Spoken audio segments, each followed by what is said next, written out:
Gracias, Delia. Damos la más cordial bienvenida a la señora ministra de Trabajo, Ivonne Núñez. Cuando son las 8 de la mañana con 3 minutos en Noticiero Suceso, señora ministra, Edgar Vázquez le saluda. Una confirmación previa. Se había informado desde su cartera de Estado que 1,000 funcionarios públicos ganaban más que el presidente de la República.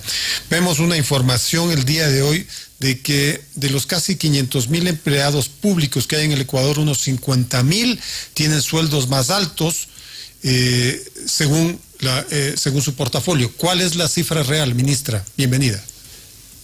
Muy buenos días. El levantamiento de información se hizo con un paneo, porque usted acaba de decir algo muy importante. Es verdad, más de 50,000 funcionarios del sector público ganan más que el señor presidente. Entonces, lo que hicimos fue un paneo general sobre las 4 empresas estratégicas del Estado, que en este caso son CENEL, CELEP, CNT y Petroecuador, porque hay otras instituciones del Estado que, siendo como tales, también superan los valores que están determinados mediante decreto presidencial y que le pusieron tope en la escala que ya hoy día es pública a nivel nacional. ¿Y ya concluyó este examen a todas las empresas públicas y las dependencias públicas? ¿Esta es la cifra definitiva, 50,000? Mire, yo voy a partir de un principio, y de un principio jurídico. El artículo 82 de la Constitución de la República establece el principio de seguridad jurídica, es decir, el comportamiento que hacen los ciudadanos frente a normas claras que existen previamente y que por ende debemos cumplirlas todos. Ese es un principio rector.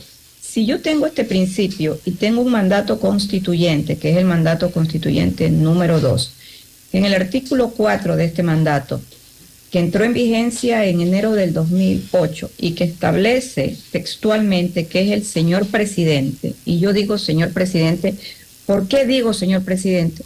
Porque es la máxima autoridad del Estado. Esta es la categoría, por tanto, que permite, de acuerdo a lo que señala esta disposición, que él fijará los sueldos. Y ahí están las escalas. ¿Cuándo fueron fijados por última vez estos sueldos? Estos sueldos fueron fijados en el año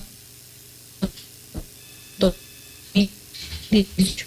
Hubo un decreto presidencial en el 2015 que después fue derogado, y en el 2018, bajo la presidencia del expresidente Lenín Moreno, fijó la escala y estableció que el presidente de la República, como primer funcionario del Estado, tiene la remuneración de 5.072. ¿Qué examen hizo el Ministerio de Trabajo? Este es el examen que hace el Ministerio a petición del señor presidente. Que ese decreto presidencial y un acuerdo posterior que le dio cumplimiento a este decreto no se cumplió.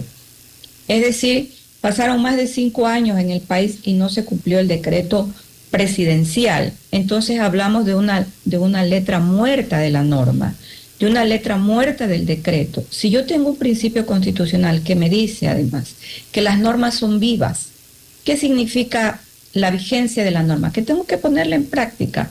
Lo que ha hecho el señor presidente con su disposición es ponerle punto final a este libre albedrío de hacer lo que yo creo que a mí me beneficia y el resto no me importa. No me interesa el decreto presidencial, no me interesa cumplir con el acuerdo y no me interesa cumplir con el mandato constituyente número 2, pero quienes ejecutaban el no me gusta ponerme de acuerdo y no me gusta cumplir con la norma, quienes dirigían las empresas del Estado.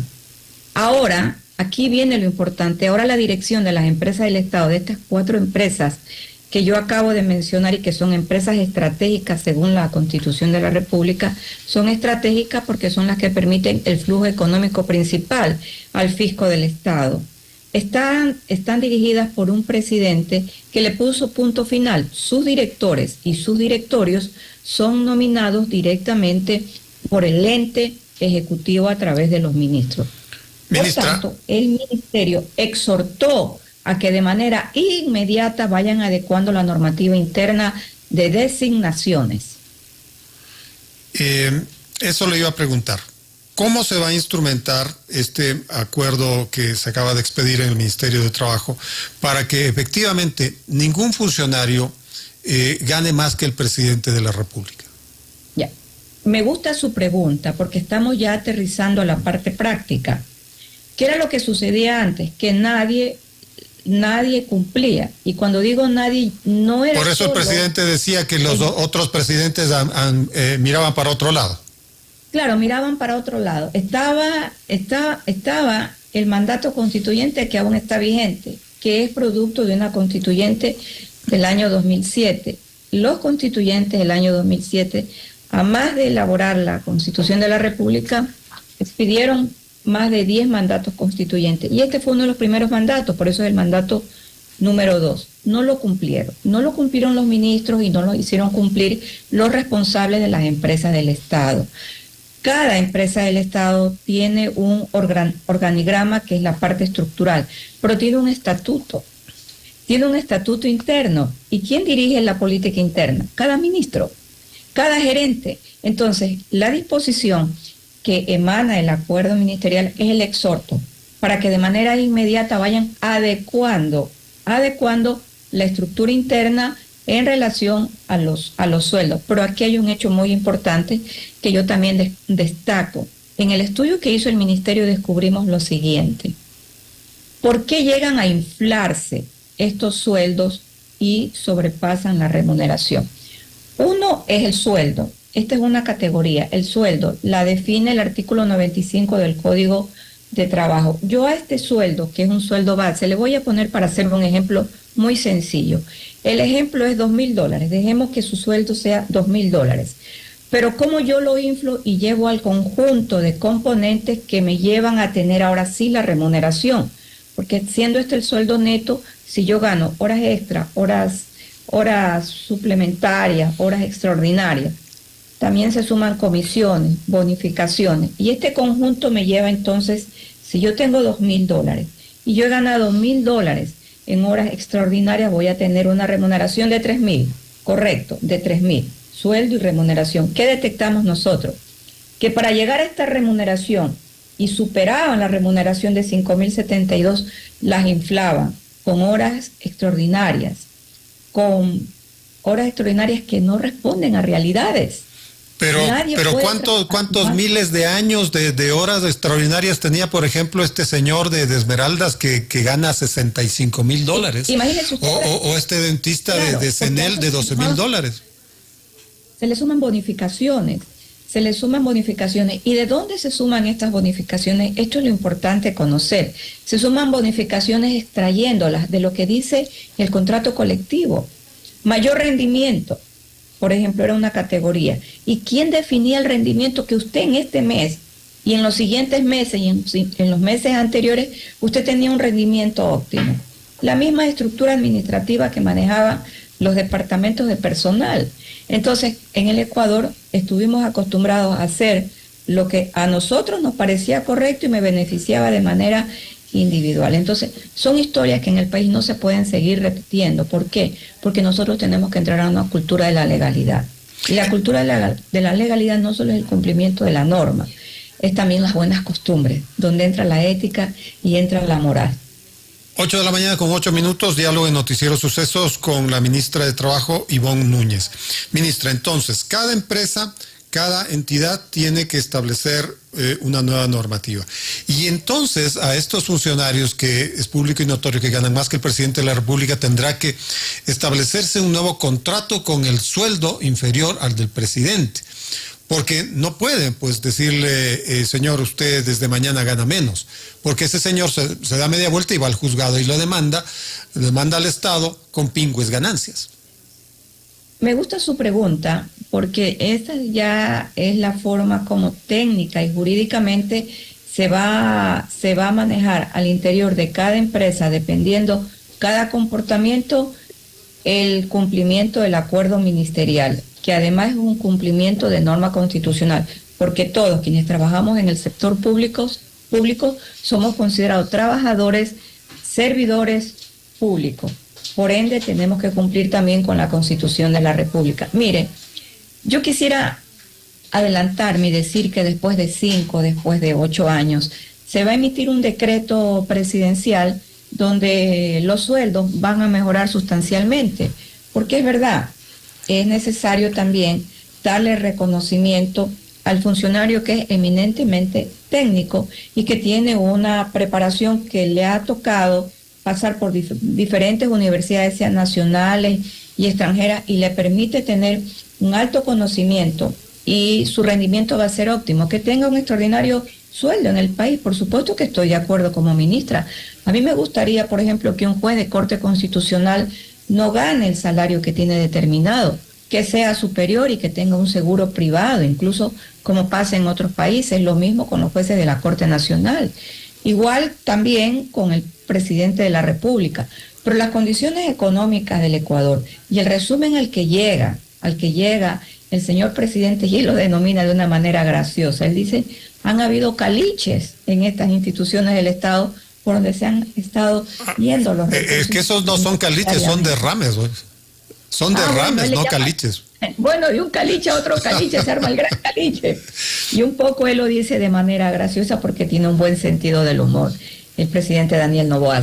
Entonces, yo creo que primero vamos a este reajuste, vamos a este acomodamiento, vamos a acomodarnos y vamos a cumplir con la norma y vamos a ver qué sucede después de 2, 3 años, cómo está la situación económica del país, y podemos ir hablando allí de un decreto del presidente, ya no del acuerdo ministerial, del decreto del señor presidente, para ver cuál es la situación económica del país. Pero hay que seguir pagando la deuda social y para eso necesitamos un Estado eficiente y un Estado transparente. A mí me alegra que en el Ecuador hoy se hable del derecho laboral. Créame, lo digo sinceramente y un poco me recuerdo cuando hace muchos años atrás yo trabajaba en el Ministerio de Economía y Finanzas, en el departamento jurídico, y había una persona que llegaba todas las tardes para tratar el tema de las primeras reformas tributarias, y era la economista Elsa Romolerux de Mena. Cuando ella comenzó a hablar de la recaudación justa de los tributos, yo era muy atenta a lo que ella decía. Tenía apenas menos de 30 años de edad. Me parecía extraordinario. ¿Tuvo razón la economista Elsa de Mena? Por supuesto que tuvo razón. La recaudación justa, equitativa y legal también de los tributos han permitido que en el Ecuador el segundo rubro de ingreso a las arcas fiscales sea la recaudación tributaria. Ministra, el acuerdo que ha sido suscrito y que está en vigencia en el Ministerio de Trabajo tiene fuerza y obligación en el sector público, en los alcances del Poder Ejecutivo. Pero ¿qué hacer con los gobiernos seccionales? Usted sabe, ellos fueron elegidos en las urnas, ¿no? Y generalmente haya habido discrecionalidad para ponerse sus salarios los diferentes alcaldes y prefectos. Hay una discrecionalidad en un acuerdo ministerial del año 2016 que antes del día viernes será derogado. No puede ser posible eso, que para 2 alcaldes, como usted lo acaba de señalar, en el año 2016 se emitiera un acuerdo ministerial y les diera a ellos una remuneración diferente de los otros alcaldes. Ahí rompe el principio de igualdad. No se trata de que mejor remuneración o una remuneración más alta porque la población a la que representan es mayor.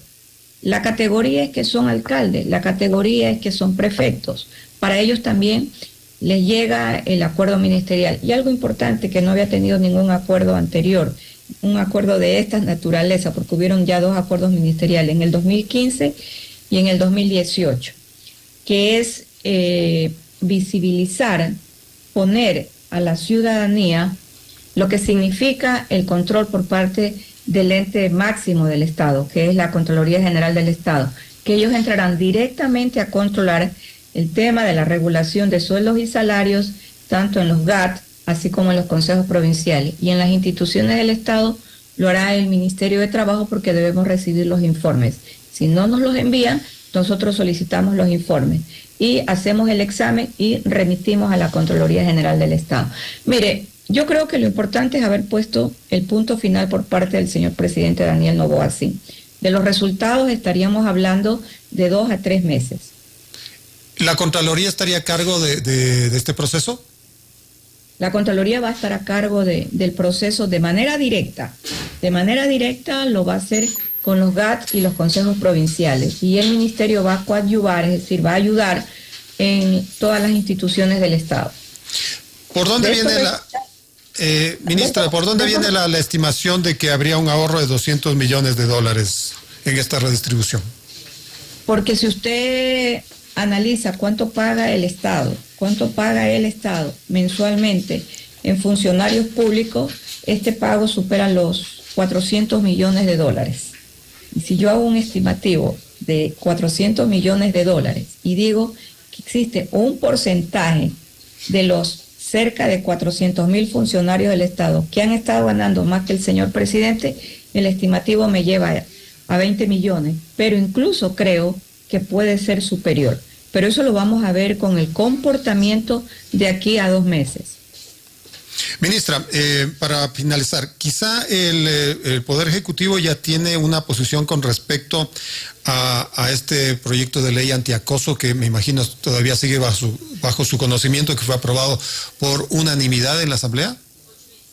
Bueno, yo lo dije ya apenas se aprobó por unanimidad que esta ministra no iba a dar ninguna sugerencia al señor presidente de la República. Yo no le voy a sugerir, lo he visto. Pero eso es su área, ministra.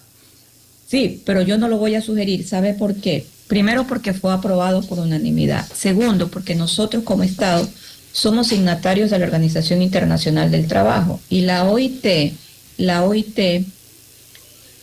conmina que los estados suscriptores de este tipo de convenios, como en el convenio 190, que es el convenio de acoso laboral, adaptemos a la legislación, en este caso a la legislación laboral, el convenio suscrito o elaboremos una nueva norma. ¿Cuál es el camino? Por eso yo no voy a dar ninguna sugerencia, salvo que el señor presidente me la pida y no me la ha solicitado porque yo soy muy respetuosa.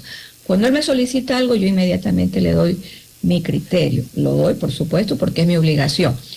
¿Cuál es el camino? Si alguien no está de acuerdo con parte de la ley, si el presidente la aprueba en su totalidad o la llega a vetar parcialmente, si alguien no está de acuerdo o un sector no está de acuerdo con artículos o con la ley en su conjunto, puede demandar la inconstitucionalidad de las normas o de todo el código ante la Corte Constitucional de la República. Y a mí en lo personal, le comento, porque mi formación es abogada y yo fui 10 años jueza, a mí sí me gusta este tipo de acciones porque nos permite el debate integral de lo que significan las normas constitucionales y también las normas ordinarias.